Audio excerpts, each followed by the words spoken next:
Hello. We're going to talk about drunk little people today. Oh no, they weren't. They weren't drunk. I'm just kidding. This is my title belt from amateur MMA. And in between the fights, what's the official term? I don't know. We're going to call them midgets. If somebody's got a problem with that, I'm not. I just don't know the term. I'm Yeah. not being disrespectful. Yeah, and it's they not were. disrespect. You want to talk about true stuntmen and women? Like it was. Oh, Amazing. yeah. Like they were Yeah. doing some big spots. The problem is they're covered in baby oil, and they're in the cage that we're fighting in between our matches. So I won the title. Thankfully, like it didn't have anything to do with us. Yeah. Like yeah. our match is actually pretty dope. Like William Ferguson was the champion, and I hit like a stupid foot sweep takedown against the cage. Yeah. He back rolled, and during the back roll, lifted me into the air above his head and power bombed me. Like I was almost like taller than the cage, and I mean he legitimately like gave me a legit power bomb. The problem is with the power bomb, you end up in the triangle. I think I threw something like 30 strikes while he was trapped in my triangle. So the only place you can go is down into it. Yeah. And then I locked it in and became champion. But like in the sequence of like this, like he was on oxygen for like 10 to 15 minutes. Yeah. Got him woke up. We're doing the thing. And all of a sudden I feel like somebody against me. And I keep looking over and there's like, I'm like, oh, they must have like, I thought somebody was like tapping me on the shoulder, right? Yeah. It's one of the midget wrestler ladies in with me. And she's like down by my thigh. Tapping me for like a picture. And like in the video of it, it's on YouTube. You just see me kind of like look around, and then like I'm just because there's so many things that happen. Like your adrenaline's dumping, you're sweating, you're catching your breath. Can't believe like I won my first title, especially after like my last two attempts were just. I mean, they were great fights, like Ethan Hayes and then Anthony Romero, but like I'm not there. Yeah, and they're like they want to talk to you, so I'm like, what am I going to say? I don't want to sound like an idiot. I'm in purple Power Ranger shorts. Clearly, if you can't tell. I'm a Power Ranger nerd. Yeah. So like it's hilarious when I watch it because I know in the moment like who is touching me? Yeah. Where are you? You're all amped up post fight. You just fought somebody anyways. Like you're like what? Okay, you want to talk about like people? It happened the other day at work. Somebody was like, "Why didn't you see this?" And like something I think about like that, like something that you and I talk about, like deep breathing, scanning, taking in your surroundings, right? In a critical situation, especially like something like a shooting or a stabbing, or a true violence, you don't notice stuff. I remember when I did some training over at Ohio State Patrol's Academy. We did some kind of I forget what kind of force thing it was, but like. They spun you around with a box in your head, walked you into a room, and then you were just attacked with different people, weapons, and stuff. Box drills. And then during it, the safety officer is screaming colors or numbers. Yeah. And I was just like, so like at the end of it, like did the thing, handled it, and I said, oh, you said 97 red, and he said what? And I said, you're screaming 97 red. Why? Yeah. I was like, are we at a firehouse? Like, what's the scenario? He said, no, like why did you know that? And I said, you were screaming. Yeah. And he said, yeah, but like most people are in the fight. I'm like, yeah, but this wasn't really a fight, man. Like, like you hit me, you came at me. He got a good clean shot. Like we ended up on the ground. He's in handcuffs. Like what? Yeah. He What's said, up? no, it's part of the drill. And they explained it to me, and I was like, oh. But like that's one of the ones that like that truly like made sense to me. Like I'm being touched. Yeah. But like you don't expect a child-sized thing in a ring like you don't like maybe if you want I don't know that I would ever let my kids watch me fight. They'd have to be teens. I've seen a couple fighters do it. Chris Minor did it. Yeah. Dude, I was next to Chris Minor's kids and he was winning. Like Yeah. Chris Minor, he got tagged and blood started flowing from his nose, but like they were like, Chris was beating the crap out of this dude, and like his son and daughter did not like that. And ever since then people are like, do your kids come watch? No. Do they come watch you do jiu-jitsu? No. What if my knee gets reversed? Absolutely not. What if you reverse somebody's knee or break their arm? What if you do it like because it's a sub? I never like, think in those terms. I yeah, never. like what if I get injured? Like you're like no. What if somebody's just dumb and doesn't tap? Because it does happen. Like they saw a real bad arm break at one of their wrestling meets a few years ago, and like they were like, "Oh my god!" And I'm like, "Yeah, baby, like this happens. This happens. Like you're doing You're doing combat. I'm trying to make sure that they understand those things. But I totally forgot about it. I totally forgot like that they did like, and it was wild. Like in between matches, there would be like full on like table matches. So like cuts got in the canvas, and they're just out there like trying to duct tape them before another fight happens. Yeah, we're talking about back to the MMA cage. So like it's just wild to me. The midget wrestling would come back out in between fights, and they would be like a part of the main entertainment to like keep the crowd going, is what you're saying. Yeah. And so he's saying they would like put cuts in the canvas. They just put stuff over. The ring had baby oil on it. Yeah, so it was people pretty... were like sliding around like as they're doing MMA. Like, yeah. And I get it. Like, there's definitely an entertainment factor to pro wrestling. Yeah. But like, I don't know, man. That just seems like it's one of those ones where like your boss is like, I have this great idea. We're going to combine these two things. And then in practice, you're like, this was a mistake. We should not have done this. Yeah. Like there should be maybe an outside ring, not the cage that we're all fighting in. Like, or even like put down a different surface over the cage surface, so you're not in an ice rink. Because then what'll happen there is like you'll put down the top side that gets soaked with baby oil, and then the next time they roll it out, it'll be touching it. Yeah, that's true. So that happened because you came to the Kumites. Yeah. One of the Kumites, in the middle of my match, I was the first match after the fire dancing. Oh yeah. And a huge piece of metal, like, was dislodged from the fire, like in the mat, and I stomped on it, and I got through it, like hit a cool like scissor takedown into a knee bar, and then immediately like ran off the mat to the medic, and the medic didn't have any tweezers, and there's this giant piece of metal. So I'm like going through asking these grapplers like, hey, who has tweezers? Yes. And immediately every grappler's like, I just got to find them. They're in this giant bag. Every grappler's bag has like tape, Tylenol, Advil, fingernail clippers, tweezers, like extra gear, like in case like you're like sometimes like you'll get to, especially IBJJF, like you'll see somebody wearing the same rash guard, but they're more popular than you, and they get to go on the mat, but they're like, oh, that's too gray. And I'm like, I'm sorry, what? I'm like Masters 2 black belt, and that. Yeah. I mean, that 20-year-old's dominating, but he's in the same rash guard. What do you mean? Yeah. Like, and he's like, and I saw you check him. It's not even like it's a different person. Yeah. He's like, sorry, man, that's not gonna work. So I had to like, I went to Cheney, and Cheney hands me an even grayer rash guard. But the person had switched out, so I made it onto the mats. Ridiculous. You're ridiculous, IBJJF. You got there. You got to the ridiculous part. Ridiculousness. But yeah, midget wrestling. It's a thing. It is a thing. It shouldn't be combined with MMA, but it's a thing. No, yeah. I think it stands on its own. It does. Yeah. Dude, I'd do that. I mean, wrestling in general, like. You know what? Okay, let's do this one. My first cage fight was in Youngstown, Ohio. Okay. And it was in this giant wooden lodge. Okay. And the parking lot was kind of like in the trees, but as you crested it and came to the front of the lodge, giant mud pit for derbies. Oh. You do fights and derbies, and like you can either buy a ticket for the derby, or you can buy a ticket for the fight, or you can pay a ton of money for both. That's where it's at. Mud wrestling. Not mud wrestling, mud derby, like crash derby. I know. I'm saying like I don't know that I need mud wrestling. I saw what is it, Old School? Yeah. Like, you're my boy Blue. You're my boy Blue. That was Jello, or that was KY wrestling. I was over it. Yeah. In that movie, I said, I've seen it. I don't want to do it. It just sounds like Sturgis. I've never been to Sturgis. That sounds wild. There was, speaking of wrestling and odd substances, Where's this going? I never saw this specific sign. I think it was like after I got out of the Marine Corps, but outside the gate of Camp Lejeune, North Carolina, is a place called the Driftwood. And it is... Love that name. Yeah, right? That's amazing. It's a strip club called the Driftwood.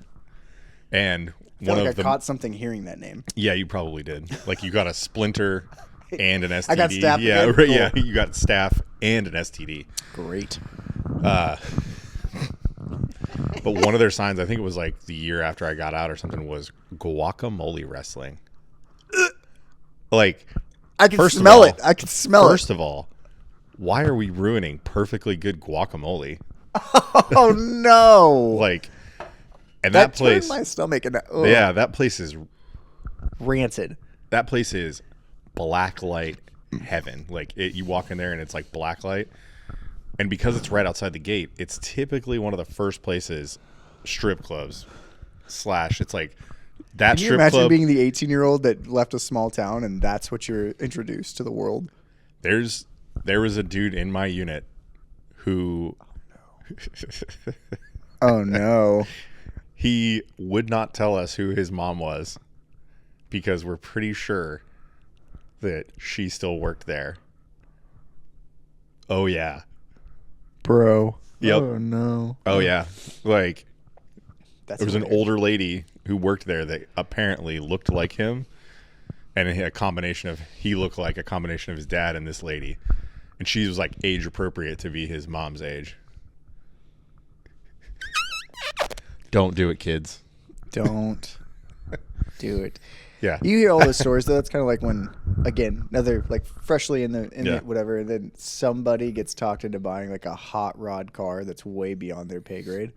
Oh yeah, no, like this. So what I fail to say is the first thing out of the gate that first business you actually hit is the driftwood. The thing next to it is the jacked up used cars that they give loans for like 21%. 21% on a car. It's a thing. Oh my god. Like shitty V6 Mustangs that they're like, yeah, I'm gonna But get my they look Mustang. cool. Yeah, they have like racing stripes, and then you can't even afford the gas for the gas tank. Like I got a car and it's sitting gasless on base. Dude, there's some Why? people we work with like that. Oh yeah, I know that. It's not military specific, but It's uniform specific. that's also true. And what's crazy is like, so like muscle cars, Mhm. almost always they claim some kind of combat, right? But then you have like EMS, firefighters, or anything like park rangers. They have like the souped up trucks or like the off trail things. Yes. But then like, I think my favorite is I have a friend. He's a park ranger and he's Yeah. like, I hate nature. I hate it. I hate being out there. I don't want to camp. He's got a giant Pathfinder that's got like, you could put a kayak up there. Doesn't kayak. Doesn't kayak. Has like the Just- full like extended bed thing that most people I've seen use it for like cooking and stuff Yeah. like that. Where like you can set up like a really cool Yeah. like cooking setup. Doesn't do anything with it. I think it's got sports bands in there. I was just like, how did you stumble into this and just like, did you just failed into this position and gave up? Which forestry positions are like in the state of Ohio specifically are like few and far between. They're few and far between, and they're fucking coveted. Yes. Like they're hard Yeah. to get. And usually the people that are in them love nature. Love it. He's a real odd duck. I was about to say he's like the odd one out. Yeah. Like Hates it. I don't really like this. Like, No, he hates it. He okay. hates it. I was like, he's like, I hate birds. He's like, I hate grass. I'm almost like, We should you should introduce that guy to the guy we work with who's currently in his dude, I love that kid, and we're gonna be in so much trouble when he leaves. Oh yeah. Like Yeah. I'm secretly like, come on, Mr. President, like ruin his career path so he stays here. I've talked to him about that. Not that his career be ruined, but just like, what do you think of like what's going on with the forestry specifically? But we're not going to talk about it. I'm just saying, like, I asked him, and he's like, what I want to do doesn't really like, isn't impacted by that because he wants to do game specific stuff. And you're not going You're not gonna ever lose a warden. No, you're not gonna gonna get rid lose of for game poachers wardens. and stuff like that. Like, plus that's super dangerous. Well, And that's he's the most unassuming one. You wouldn't assume that you're handling a dog. Can you imagine being a poacher and be like, I'm gonna run over this kid? you're not. What is it like? What's he like? How would you describe him? I always call him like Inspector Gadget with glasses. He is the most, like, his demeanor and everything is like the most unassuming. Like, you would never think this person has like the capability for like strong violence. You got in a situation at work. So first where- off, I'm gonna paint the scene. Yeah. As a nerd, like it looks like it. Like if you Yes. type the word in nerd, it's And he wouldn't shy away from no, that term. he either. owns it. Like Yeah, and it's not- I'm like yeah. I'm friends with him. I'll say all of this to his face. I hope you're Yeah. watching this. And the first thing this kid tells me on his first day off of training is he's like, "Hey man, you know how I get rid of a dead body?" And I Yeah. was like, It's true. I stared at you and I Yeah. said, "Did you? Am I like Yeah. concussioning out? Did I stroke out?" And you said, "No, do tell." Yeah. And he's I like, wanna "Oh, hear. like you Yeah. find a tree that fell over in the woods that still has its root ball." And I said, "Okay." He said, and then you put the body where it was, and then with some very precision cutting with the chainsaw, all that weight division will come back up, and the body will actually revitalize the tree, regrowing the tree and completely breaking down the body. And it's a perfect crime. And I said, you're going to wear my skin like a leotard someday. Oh, no. Fast forward 2 weeks. We were just kind of like wandering around, and the call comes out, unruly, violent, and we're right there, right? Yep. And I remember it sticks out the most because, one, he made himself a G in my eyes. I was outside of like our normal uniform. Oh, my first day in a gray shirt, right? Yeah. So like step in, and this man is cycling. I remember I was struggling with my glove, and all of a sudden he just crashed into us. This is a very large person. Built like a football player, and crashed into us. I got center line control, ran him into the wall, and I hearing the nurse screaming, oh my God, he's killing him. And I'm yelling, he's okay, I'm just pinning him. He's okay, I'm just pinning him. I don't realize this has a shirt and is just machine gun punching him over my head. Like, and she's talking about, I had no clue that this was happening. Because I was like, I'm in the phone booth, like, here, so I don't get hit. Yes. All of a sudden, I feel myself get lifted. And the only way that I can figure out in my head is must have dropped his weight, wedged me into this man, and then picked us both up and threw us. We bounced off the bed, and we got wedged between the bed and the wall. Yeah. And so, like, the guy pulls me down, so I'm kind of mounted on top, but he's still scratching at my face, and he had grabbed my ear, which had been bitten off, like, a few months earlier. And he's pulling, and I can feel it ripping. And so this is the first time in my entire career I've ever thrown, like, a real strike. And I rear back, and I palm strike, and I said, let go of my ear. And I realized with my palm strike that he had glasses. So I took the glasses off and held him back and grabbed it. And then I hit him 2 more times to break the grip. And then we kind of wrapped him up. So we do all that, like everything. Finally get this man out unwedged. And I look up and just red face, a little bit of blood. His glasses are all askew. And before he got, can I say that part? What? What he said? He intoned that the person could not hit very well. Yeah. Put your own flavor on that, if you will.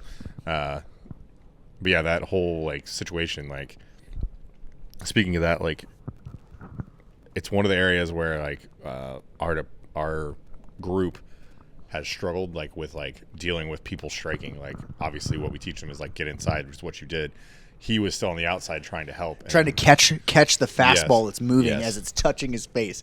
You're not Steven Seagal. It's not going to happen. And if it does happen, you're going to be so amazed. You're going to completely remove yourself from the fight. Be like, oh! And then the other hand, bam. And then the other hand's going to come up and hit you. Yeah, like that's one thing I don't like. If you haven't been exposed to a lot of violence, it's one of those things like where you're going to like, it's right there. Yeah, I see it. The panic. I was like, yeah, you were like, oh my God, where's my phone? But yeah, like those type of situations, like it's one of the more common things that we see. Like, and I won't even say specific to our profession, like taking an angle and not getting offline or getting inside is like a huge like problem that I've seen over the years of like teaching and training people. Well, so like you have like the true. So again, it goes back to like that uniformed idea, right? Because like even nurses, like scrubs are uniform, right? Yeah. If you aren't considered what would be like a combat position, and we use the word combat, it's super like charged and like all that stuff, like, but like security, law enforcement, military, like there's an inherent understanding of combat, right? Like you're going to be violence, you're going to or let's be a little bit more intellectual, right? Indubitably, it's conflict, right? You are a conflict resolution specialist, just in the physical variety. So like the most you see of getting offline when something bad happens that's poor training or untrained is snake charming. They go straight back. They take their shoulder and head way farther than their hips, and they're either at the end of the perfect fastball or they're so off balance they fall, right? Yeah. You don't get like a good angle cut unless you're trained. The other side of uniform profession is what very few people talk about. There's technically 4 Fs, but I don't know that I believe in the last one. But there's fight, flight, freeze, and fawn. And the fawning is much more, at least in the people that really want to take a stance and argue it, it's more like an abusive relationship. You've been kind of groomed to stay, and it's almost like you're basically I see what you're saying. you relabeled. Because I was like, what's the syndrome where you end up liking your kid? Stockholm syndrome. Yeah, you've relabeled Stockholm syndrome and made it one of the Fs. But the true dangerous F is freezing, right? And even trained people do it. And then like whatever your training is, that momentary freeze can either be 0.2 seconds or it can be a very long time. Most of the emergency services that aren't like a conflict position freeze. Like how many times we walk in and we're like, why didn't you get out of the way of him kicking you? Like I had to physically remove somebody who was in the middle of being bicycle kicked. Like, get it out of the way. And they'll be like, I didn't know what to do. The train's coming. I couldn't believe it was happening. Get off the tracks. It happened so fast. 7 kicks? Look like Liu Kang's opponent. Get out of the way. And, like, again, it comes into, like, when you go to, especially a classroom training, like, it's not properly conveyed. And the best one that I've seen that kind of breaks that barrier for people is, like, body camera. Because like, oh man, that looks like me. I'm wearing that uniform. Oh my God. But even then, the best that I've had a hand or that I've done in person is like again, I referenced the self-defense program because we were truly kind of revolutionary in terms of like bringing it to the community, and doing it. I would put on a red man suit and just attack people. Yeah. And they got a solid, and when I say attack, like I am miming something. And you see all their theories. One, they're either freeze in the complete shock of like, I had no idea what to do, or they try their theories and they just get steamrolled.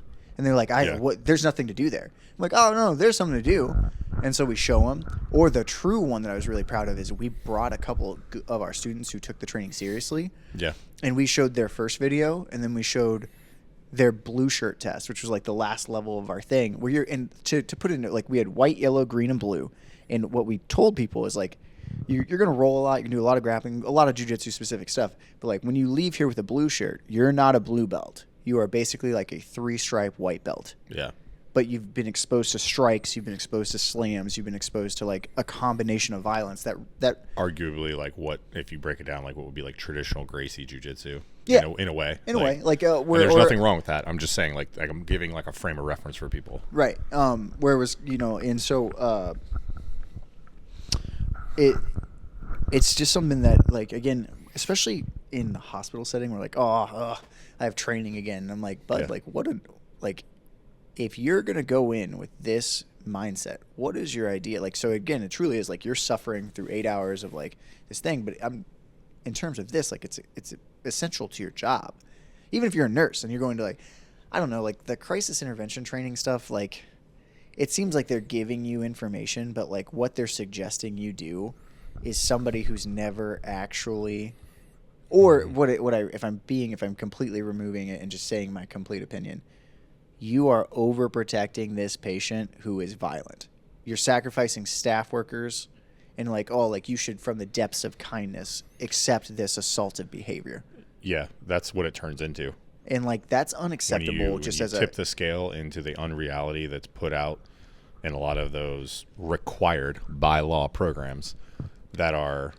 I'm not saying that people don't need to have baseline verbal skills. You need baseline verbal, but the thing you run into is you run into all the burnout with it. You also run into the lowering of your expectation of what violence is. Well, and so I guess it will always. I can give one of the best examples I ever had. I had to meet with leadership in another department, and they brought up somebody who was one of their employees that I knew who it was, and they were like, "This person just started." Like nothing really happened. We were just told to call you after we ran it through human resources. We had a meeting with this person, and nothing really concerning happened. She just kind of yelled at us and told us these horrible things, and I was like, "I'm going to stop you right there." What'd she say? I was like, "I'm going to stop you right there." I was like, "I know we all work in a very charged environment." I was like, "This area in particular, it was in the emergency department." I was like, in particular in the ER, like you as ER staff are very used to like yelling and like hollow threats and like behavior. I was like, but what you just described to me from employee to employee is not normal behavior. And they were like, it was like a Dan- record. danger sign. It was like a record skip. And one of the people that know me for a long time, she's like, "Yeah, you're exactly right." She's like, "I didn't think of that way." I was like, "And it's okay. Like, I get it. Like, I hear that, and I'm like, oh no." I'm just like, I'm telling your you. pearls. Yeah, I'm like, oh no, like. And I was like, I don't want you to do that. I was like, but that behavior, I said, is not acceptable. And I was like, you know, I was like, I know we're all very used to it in this environment, and it's almost just like breathing air. You're like, oh, somebody's yelling, do do do do do do do do. Like, Do you hear that? Yeah. Hear that funny shit they said? Yeah, Where they threatened my oh, life. that was a good one. Yeah. Oh, that was a good one. But yeah, like, I guess in terms of like one of my big it has always been a problem for me, right? Yeah. Because let's be honest, let's be real. Like, people who are in charge, if at one point they did the job, that was not their end goal of the job, or they've been so far removed from it. And this is a big if they do it, if they are part of it, they're now making armchair policies from an ivory tower. yeah. You have training. You accepted this position. You knew how dangerous it could be. Yep. You lost control of yourself. In a moment of extreme crisis, I did the best that I could in terms of keeping myself and this person safe. Regrettably, that person received some form of damage, whether it be serious or non-serious. But I feel that with my knowledge, training, and experience, it was warranted for that moment. Yeah. To get control of the situation. Now, yes, a lot of people don't understand that once you establish, like, a lot of people, I guess, don't realize when control has been established. They don't because they because they don't train enough. They don't know they can't feel when the other person has folded. Yeah, or just Like when it goes from active aggressive resistance to passive resistance, and that the whole point is like to walk them back from violent resistance to like passive resistance to like compliance, right? And when I say compliance, I'm not talking about paying compliance. I'm talking about like I'm willing to do what you say, right? Like you've convinced me through physical or verbal, like to do what you say. But people, once they get amped up, if they don't train a lot or they don't have the training, and I'm not saying like you're not. And I get it. Like this is where like the big mud ball that's tangled. Like, how do you? These people need training, and with training comes inherent risk, especially physical training. But like, at what point are you just like, we're doing the best we can, but then you have these unrealistic standards of like when somebody bites you, you calmly put your hand here and push until their jaw hinges and they can no longer bite. And I'm like. This person who like definitely was reading his emails during this training, this slideshow training, like is gonna suddenly, oh, sir, I'm so like, please don't bite me. Like it's just not gonna happen, and it's not realistic. No, and the other thing too is nobody. I mean, I say nobody. There are those weird martial arts that put meat on themselves and like let people bite them and like, you have to show me. You brought this up a few times. You have to show it to me, or like I'll have to ask Cheney what it's called. You know what? Color me unsurprised that Cheney will probably find it immediately. Dude, he said it was some dude who was a UFC fighter who told him about it. They were training somewhere, and some dude was like, "Have you ever heard of this?" And it was like somebody. Like, I can't remember the dude's name. He told me and I knew who it was. Right. But it was like, he brought up, they like put meat suits on essentially. They put steak on a suit and they practice biting or defending breaking bites. the bites. Yeah. Yes. I don't That's some true, that's that. taken like you and I stress test stuff, but like that's taken some real, we pantomime bites and stuff like that to like show that. Or we get savage officers or trainees who do it like I'm gonna bite you if you don't stop. You have to get out of this. She bit me. Yeah. I remember I looked up. She says she bit me. We did have an officer. She's amazing. We did have an officer who went full send in a training setting and just like scratched him, bit him, like grabbed his hair and was like pinned him down with it. Yeah. Banging my head off the mat by my hair. I was like, oh my God. But yeah, but that was the extent of her training, though. You know, she was and like she's an amazing officer, and her verbal de-escalation is great. But like she can, if she needs to, like I'm fully. she might walk away with a limp, but she's gonna win. Like, and but that's just it. So again, going back to like my chief complaint about like the ivory tower, like you want officers like that, but then I wouldn't even say it's officer. I think it's staff. There's this unrealistic expectation of medical staff to somehow just magically know how to deal with violence when they don't. First of all, most of them don't want to face it. Second of all, most of them have low thresholds of training for it, and then they're given this training that's required, is inadequate. I think the thing that was wild, something happened the other day, and I've been trying to. The incident happened. Everything got taken care of, but I remember during the incident, it was so off the rails and so something that I'd never seen. I remember on a body camera somewhere, there's me being like, Stop. just trying to process what's happening. Like, what are we doing? Like, because they're concentrating on staff. Staff's trying to make a decision. They're again trying to untangle this very dynamic situation that no one's ever heard of. We get it under control. Doors shut. Everything's fine. Yeah. We're kind of debriefing. Their boss walks up and said, "Why didn't you just do this?"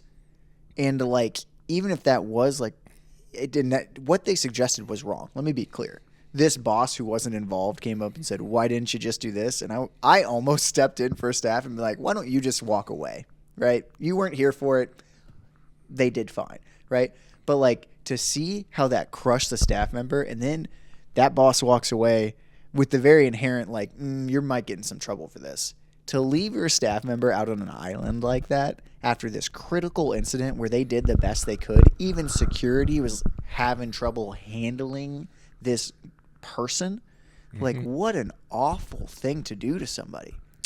Very common too. I know, but like that's horrific. What a horrible We're not talking about uniform staff. We're talking about medical staff. Medical staff, and then their boss who heard something bad happened, came up, gave their opinion on it without being there. And even then, and the thing that I guess really irks me is I know had they been there, it would have been infinitely worse. Yeah. Sometimes it is. Somebody from the back of the bus who is going to be super panicked because they're not in it ever. Yep. Like, even if they were at one point, they've removed themselves to the back offices where they don't have to hear yelling all the time. Yeah. And now their panic starts, and they have true power, so they start saying something, and it's the wrong thing, and people start following it. Yep. Like, what a horrible combination. There is such a thing as bad leadership, bad direction. That's why when you're in a leadership position and there's violence, and it's like, we're just going to go run into this violence, you better have a better plan than that. At least, like, let's come in the side door that nobody knows about and assess as we approach. Like, yeah. There's something to be said for being in a leadership position where you're sending people into danger. Like, you have to be able to accept that danger as well. Like, as a person, like, you have to be good at being offline and knowing when to insert yourself. You also have to be good at knowing when you should just be the first one in the door.